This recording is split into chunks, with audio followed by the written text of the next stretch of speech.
Obviously, bad night up in Pullman. Need to coach better. We need to play better. We need to work our process better as we go. There's some positives on tape to where, Lucky still shined early on when the game was in hand. Thought the O-line did a nice job controlling things for 3 quarters as we went, being balanced there. I thought our defensive third down plan was really good. There's some bright spots in the kicking game as well, but obviously the bright spots too few and far between. The guys have come back in already this morning. We've cleaned up the tape. They've shown the culture of this team, which I believe is really, really strong. In their response today, they came in with energy. They leaned into it. They took the corrections. There's a good look in their eye. They were intentional. They were focused. So we got a dose of humble pie there, and now we got 14 days to sit with this poor taste in our mouth, and we need to get better, and we need to use it as fuel as we go, because I truly believe that we have a good team that had a bad night. We need to be better as coaches, and we need to play better as we go. As a coach, you have to deliver those kinds of messages looking at that tough tape. What's your approach? Is it a kind of a taskmaster? Is it more of a carry and lift them up? How do you go about it? Yeah, I mean, it's what you sign up for, right? And so everything that we always do, we tie back whether it's good, bad, ugly to who we are and who we want to become. And understanding that it's a journey of who it is that we're becoming, right? So as we talked this morning, we turned it on, like the tape doesn't lie. Right? And so when we talk about, hey, we need to be more focused, we need to be more accountable to our jobs, we need to take ownership of what we put down on tape, we need to be smarter situationally, and we need to be physically, mentally, and emotionally tougher. Like, the tape doesn't lie. So you show them the visual evidence, and then you show them pictures of us doing it right, you show them pictures of us doing it wrong, and you show them the pictures of plays that within the game, like, lose the games, right? And good teams don't make plays that lose the game. So we need to eliminate those first and foremost from tape. It's very factual. And I thought the guys did a really good job of, again, like, not being emotional about it. There is no egos. There is no titles. It's a simple, we did this good, we did this poor, we need to do this better. There's opportunities to improve. Let's learn, let's grow, let's get better as we move forward. What did go wrong, both offensively and defensively, after you guys took that 7-0 lead and were playing well on both sides? Yeah, I mean, there was an egregious penalty that we cannot have on special teams, right, which often goes overlooked, right, to where there's a fair catch call that's made. We have a really good core team guy who went down and made a foolish mistake, and so that 15-yard penalty sets them up in positive field position, and because the ball's in positive field position, then they go down and score, and then we have to do a better job responding as we go. Obviously, there was moments there where offensively there was too many 3-and-outs because of play calls by me, and that then we have the defense out on the field for too much, and we can't get the momentum back to our sideline. Did a poor job managing the middle 8, which ultimately led to 16 points. And with where we are, as we continue to mature and as this team continues to learn how to win, which is a unique challenge each and every single week. As you look around college football, like, it's very hard to do, right? And I think at times we take that for granted, that these kids who have a lot that's going on in their lives, that we just expect them to be robots and to go out and just win every single time, right? Like, there's a ton that goes into it. We got to do a better job managing all of it throughout the course of the week so we can have better preparation and process. And then when adversity hits the way that it has, whether it's small in the game or it's large because we didn't get a desired outcome, we look downward, we look inward, we refine our process, we do that better so that the scoreboard, the next opportunity that we get, comes out the right way. Has patience the key word on Jaden Denegal right now? Just let him learn on the job. Yeah, I mean, again, there's game reps that have to be accumulated. There's time on task that has to be spent with the receivers so that we can have the timing in the throw game that's needed. There's situational understanding and mastery that needs to come. And there's living the lifestyle of, hey, man, like, probably wasn't as sweet as you thought it was after the first week, and it's probably not as sour as you think it is right now, but we got to get better regardless of what all the outside noise is, right? Like the positive praise from 2 weeks ago, the negative criticism that he's probably feeling now, right? Like, it's just noise at the end of the day. And so, put your headphones on, put your blinders on, and let's go back to work, and let's continue to grow, and let's continue to get better. As he tries to grow through, what is he struggling most with? Is it the quickness of defense? Is it progression? No, guys. No, I mean, it's his decision-making process is sound. The timing and location and time on task with the receivers so we can connect on balls and have a higher completion percentage is something that we need to continue to refine. I mean, and then again, just situational mastery, right? Like, there's an opportunity there on the 4th and 3 where he knows from in the moment, as soon as he made the decision, like, he climbs in the pocket, he's up and out, he's got room to run. And so, hey, like, that's an opportunity to run, get the first down, we get a new set of downs, and then we extend the drive, right? So he'll learn from all those opportunities as we go, and no one has spent more time in this building from a player standpoint than him, and he's willing to commit the time that's needed to grow his craft, and he's got a great leader in Coach Johnson helping him, and obviously I'm involved in that process as well. On that particular 4th down play, what do you think process there? I mean, it looks so obvious that you can get that first down, that he decides to throw. What do you think? Yeah, I mean, probably being a little bit more greedy than needy in that situation, right? There's also a receiver that's open, and he missed a throw, right? Like, he makes the throw, everyone's going, wow, what a great throw, right? And so it's like, again, cost-benefit analysis of it all, like, just, hey, have a better understanding. Again, it's 4th and 3, right? The most important thing there is to get a new set of downs, but again, that's the lesson to learn, right? That's what's part of it, right? Like, success is sloppy at times, right? And success is always a lagging indicator after our mistakes are made, right? Like, doesn't matter what the craft is, you gotta put some blemishes down. Unfortunately, as perfect as we want it to be, again, like, we're all human. On the safety, how much of it is his responsibility to make sure to get rid of the ball without getting tackled? It's all on me. Got to put us in a different call. Got to put us in a different protection. It's all on me. It's got nothing to do with him. I mean, because there were other breakdowns in that play before that, too. What breakdowns are you referring to? Christian got beat. Not Christian's fault. It's my fault. Got to put us in a different production. That's not on Christian. That call's on me. It's not on Christian. It's easy to 2020 in hindsight, but that deep in that spot, you just trying to be aggressive and trying to get going? 76 seconds to go on the clock, right? There's 1:16 to go. We're down 3. We have a kicker that has a range from outside of 55 yards. We're a huddle up-tempo team, right? Like, going to be default aggressive. We sit on it. What's the message that I'm telling my kids? Like, I don't believe in you. That's the message. Like, I believe in my guys. And I can say that, or I can live it, and I can do it. Can I manage it a little bit better? Sure, absolutely. Can the kids play a little bit better? Yeah. But I think all of us in the foxhole together would rather us be default aggressive there. Not reckless, but default aggressive so that we can go down, get points. It's 10-10. We know that we haven't played our best ball. We circle the wagons, and we go and we respond. Now, again, like, what happened? Worst case scenario. Right? Like, worst case scenario, absolutely, right? Like, so, hey, we give up the safety, then they don't go out on the ensuing kick, right? Like, get points. We come out second half, 16 points, becomes a huge difference. So, yeah, we'll Monday morning quarterback. That's what everyone in the room gets paid to do, and we'll second guess it. But again, like, talking to boys about it this morning, like, going to be default aggressive. We'll manage it the right way, get us into a different protection. But, like, that's why I'm sitting in front of you guys, right? Like, that's my style of play. That's why all the questions that have been about in the past, like, hey, a high-flying offense is going to push the ball vertically down the field. That's going to be something that the fans haven't seen. Well, yeah, that takes time. But now we're asking, like, hey, should we be more conservative? No. So I am who I am. We've talked about that before, right? Now I'm going to be authentically me, and I know my guys got my back. So we got to put them in a better call. We'll execute better. Like, at the end of the day, like, guys, like, there's a little bit of risk. Like, we can't be risk-averse in all that we do. Like, no risk it, no biscuit. Coach, as a play caller, you get into that mode where you 3 and out 4 straight times. What's your mindset as a play caller? Are you sticking to what the game plan originally said, or all of a sudden are you feeling the pressure to change something up because they haven't been as successful? I don't feel any pressure. Pressure is something you feel when you're not prepared. We apply pressure. And you look at and you evaluate. You don't take a generalized approach like, oh, hey, well, there's been 3 and outs. There's been 4 3 and outs. So all of a sudden we're going to pivot, right? Like, we have the beauty of knowing why there's been breakdown, like, intimately within the call. Like, why did it break down? Is it because of the call? Is it because of execution? Is it because of lack of communication? Is it a fundamental skill, right? And depending on what the why is, then that drives our processes, not just, oh, there's been 3 and out, 3 and out, 3 and out, 3 and out. Hey, throw this plan away that we've been preparing for. Right? Like, there's got to be a detailed why behind what it is that we do, or why we're going to pivot, right?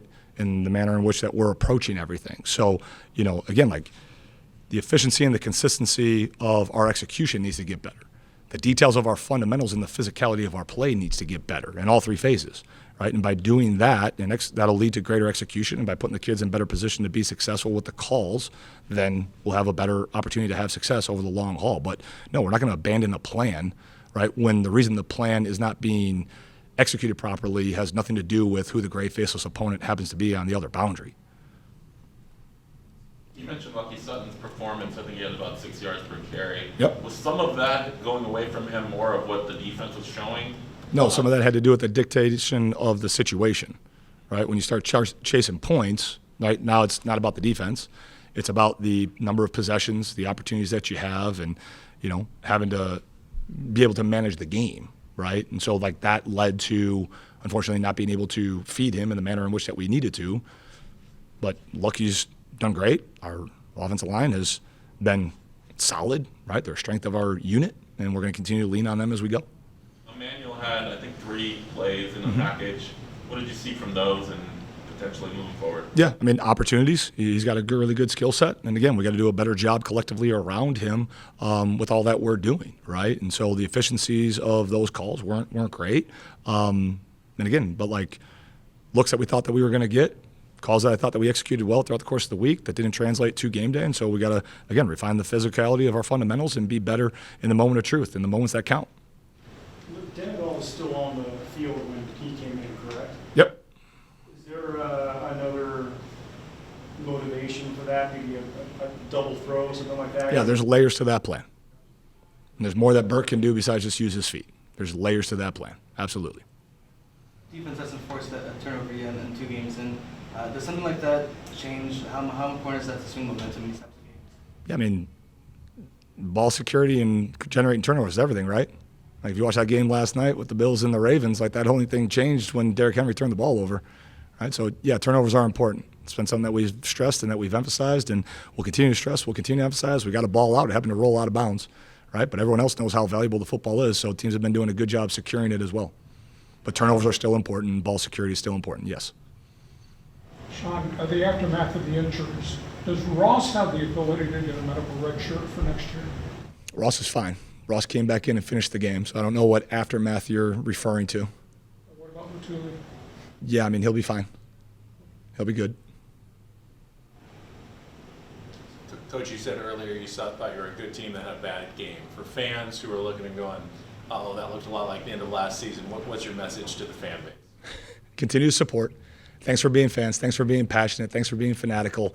And we'll continue to work, and we're going to refine the product that you see on the field through working our process. And again, I appreciate their support. I appreciate the loyal supporters that have shown up to Snapdragon for each and every single one of our games.